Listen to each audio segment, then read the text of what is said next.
Wanted to start out with a question for the both of you. The legislature has taken numerous steps to address climate change and build a sustainable economy here in the state. What are some highlights that you've seen in energy production, sustainable development, housing, transportation, et cetera? So some of the newer things that I'm very excited about are things like the REACH building code, which are about energy efficient and climate friendly homes to reduce emissions and to reduce energy utilization, that we passed just a year ago, and that cities and counties will have the option to adopt, although of course we hope that they will adopt them. We're also looking hard at helping communities rebuild infrastructure so that they can put more housing in current areas inside their UGBs to protect land while still increasing housing capacity. I know that Karin's going to talk a little bit more about offshore wind, and we've already heard some about that today, but in both House Bill 4080, which we just passed in March, and the Future Ready Oregon that we passed in 2022, where there's a lot of workforce development, especially in clean energy and high-tech places, roles. 4080s, of course, the offshore wind. So I'm very excited about those opportunities to build up the workforce in clean energy. And I think those are really important. Excellent. First, it is absolutely great to be here. And I think it's helpful for us to remind the audience, too, that through the legislature's leadership over the last couple of years, Oregon is collectively on track to meet its goals to reduce emissions by 45% below 1990 levels by 2035, if all programs are fully implemented. And the federal funding opportunities for our state are absolutely enormous this year. I think last year was really the buzzword was leveraging federal funding for whatever thing that folks were trying to get the legislature to invest in. That manifested in some early stage work like the Natural and Working Lands Fund that the Climate Action Commission is providing recommendations on, which is going to help look at ag practices on natural and working lands, identify smart ways to reduce carbon emissions there. Transportation is also 40% of our state's emissions, give or take. I think the EV rebates established in 2017's transportation bill were really nation leading in affording all types of consumers an equitable transition to electric vehicles. That's been such a success in our state that we've run out of funding multiple years running at this stage. But that has helped to prove up national efforts for EV incentives and others, and that's leading to a lot of investment in charging infrastructure, battery storage, and other ways to harness the clean energy transition. Excellent. So taking a step back and getting into tactics around how essentially a bill becomes a law successfully in the state. So bills require 31 votes in the House, 16 votes in the Senate, and of course the governor's signature. In general, based on your perspectives and experience, what are the attributes of a successful legislative initiative? A lot of hard work. No, seriously, successful legislation requires enormous teamwork, and it requires a lot of preparation. You can't just walk in the door at the beginning of legislative session and say, oh, I have this fabulous idea. Let's go with this.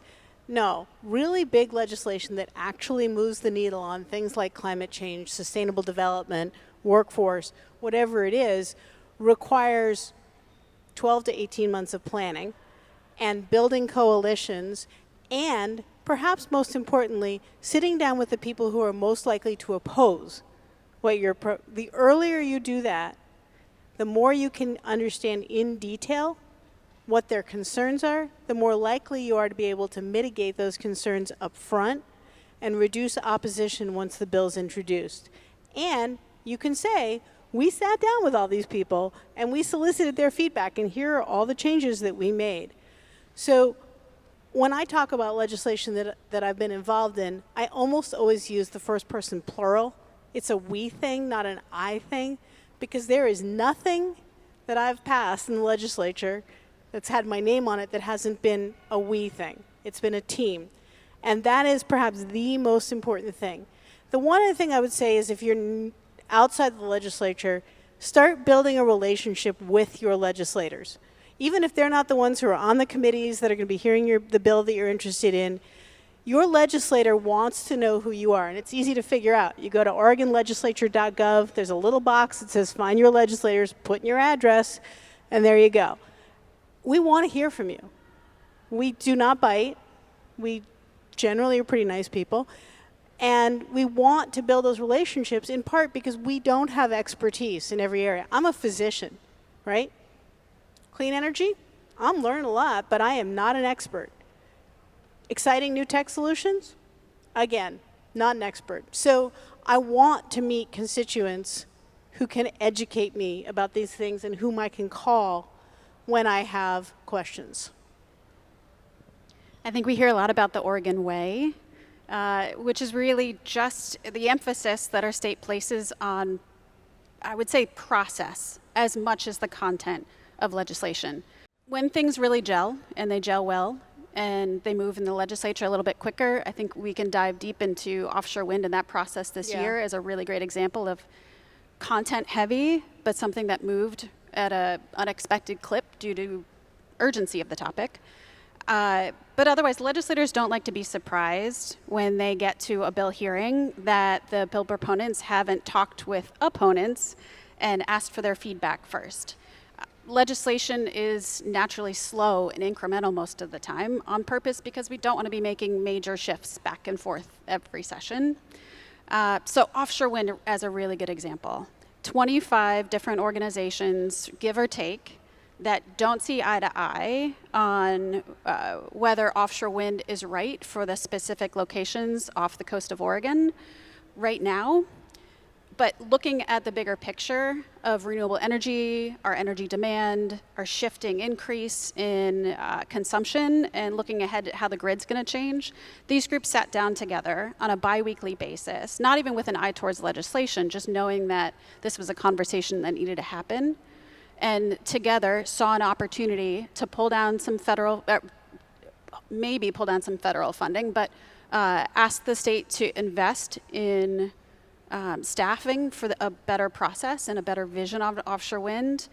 They came in fully supportive, very clear, worked on a couple of pieces of the legislation that I know you can follow up on, and were successful in this session. So start to finish, 8 months is warp speed in the legislature, but is indicative of a really good process. I think the one other thing I would add, and it ties into what Karin said, do not let the perfect be the enemy of the good. If you get 75% of what you walked in asking for, you're doing really well. So really think hard as you're engaging in this, what are your want to have and what are your need to have? Because they're different. And we all have things that we want to have included in bills, and I know that was true in the offshore wind. But think about what else tied in. The offshore wind, I think one of the things I'd point out is that there was, the people working on it were looking at the federal requirements, right? To tee us up, to demonstrate to the feds as we went seeking funds, assuming we do that, to meet as many of the requirements as were already outlined in federal rule and law. Because you don't want to ignore that, and you want to demonstrate that you're taking it seriously, and they're not going to have to ask, well, are you going to have a community engagement process? Yup, it's in the law. So that kind of thing, understanding the other external pieces, like the federal law, that may have an impact, really important too. Well, that's a great segue. Senator, in this last legislative session, you supported an initiative that was brought forward that was focusing on the development of a sustainable footwear manufacturing center in Old Town, made in Old Town. I'm wondering if you could describe what made that particular initiative compelling. Well, there are a bunch of things. You know, Alonda was talking to everybody earlier and talking about rebuilding Portland, and not just rebuilding it, but reinventing ourselves. And for those of you who don't know, the Made in Portland initiative is super exciting. There's a company called Hylos that's a software and manufacturing, clean manufacturing thing. Started out as a footwear company, but they're doing the footwear with 3D printing. And where are they doing it? They're doing it in a building in Old Town that used to be a manufacturer of colored glass for stained glass in the early 1900s. And the building had already been seismically retrofit, beautiful old building, And they took over the space, and now they've built this huge coalition with the person who runs Sneaker Week, with TAO, with marketing firms, with the Society Hotel, with housing advocates, and most interestingly, to my mind, the University of Oregon and their sportswear manufacturing program, to develop a concept for multiple blocks in Old Town, to take buildings that have already been seismically retrofit and turn them into a hub for a combination of workforce housing, clean manufacturing, technology development. You know, the sportswear apparel is always looking for the next new fabric or technology to make it, and having everybody creative in the same place. Let people be able to work. Be close to transportation hub by the train station there so that it's easy to get stuff to market and out of there. And do that in a way that's going to revitalize a part of the city that's really been neglected for decades. And I will admit to being particularly fond of this project because it's in my district, but I would like it no matter what because it's exactly what we're trying to do. We do not want people having to commute 45 minutes, an hour and a half to get to their jobs. We love the idea of a setup where people can be engaged in this work and can live there and can walk to shops and walk to work and walk to downtown.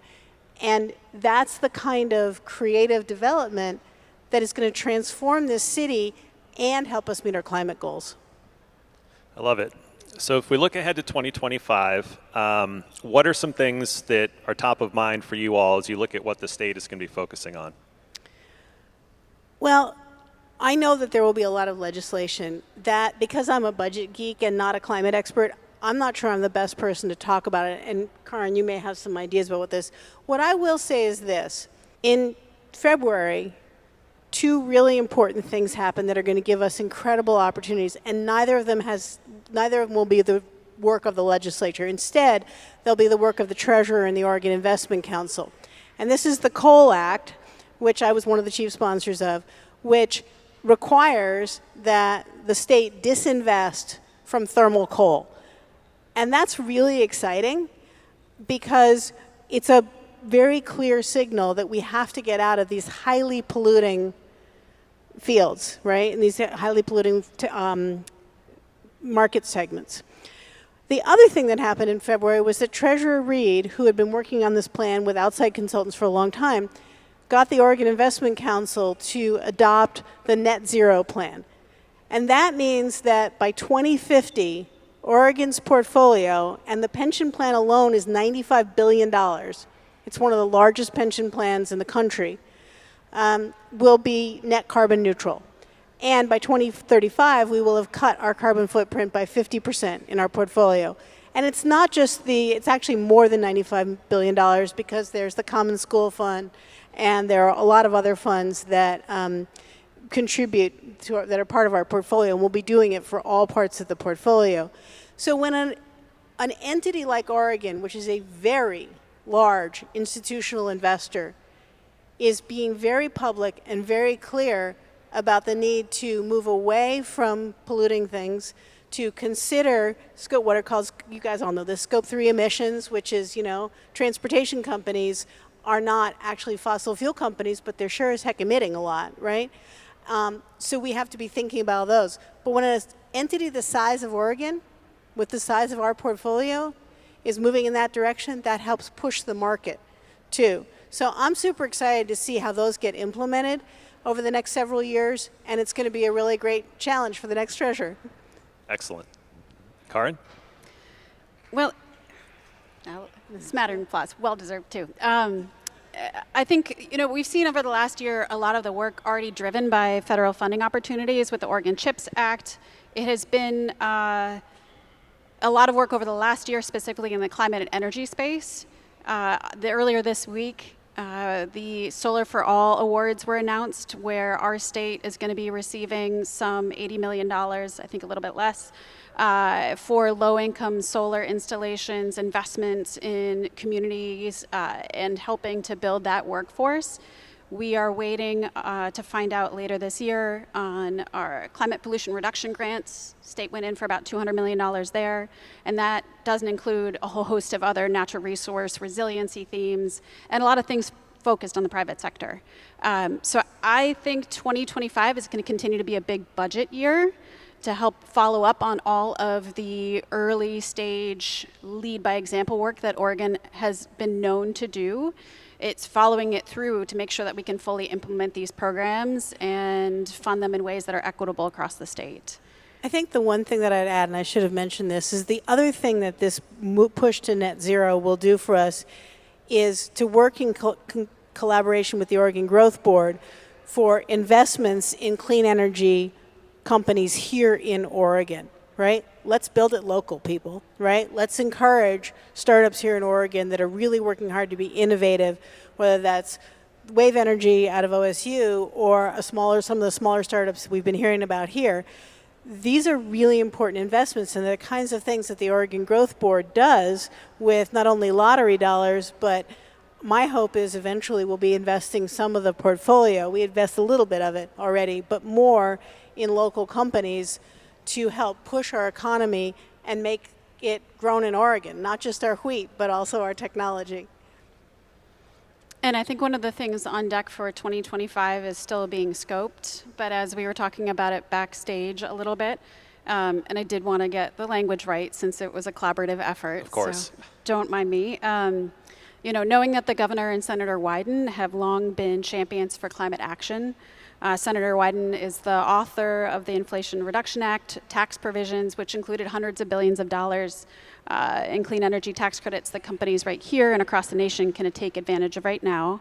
The governor's been looking to leverage these investments and the billions of dollars available through the private sector to attract and grow clean energy manufacturing right here in our state. So today we're excited to share that the governor and the senator see an opportunity to develop a focused business initiative in this space. These conversations today are a key part of seeing what's possible here, and it's really exciting. Well, thank you for that. Yes, that is definitely worthy of applause. Thank you. And if folks throughout the course of today and in the ensuing days, if you have certain policy ideas or recommendations that you would like to see considered by the state, we encourage you to please email an email that you already have in your inboxes. And we know that because you've shown up today. So you're getting information from hello@wingsconference.com. And we'll be sure to pass along all the recommendations that we receive from you all to the appropriate folks at the state. So exciting stuff. Thank you both for taking some time out of your busy schedules to join us. Our pleasure. Yes, big round of applause. Thank you. Thank you.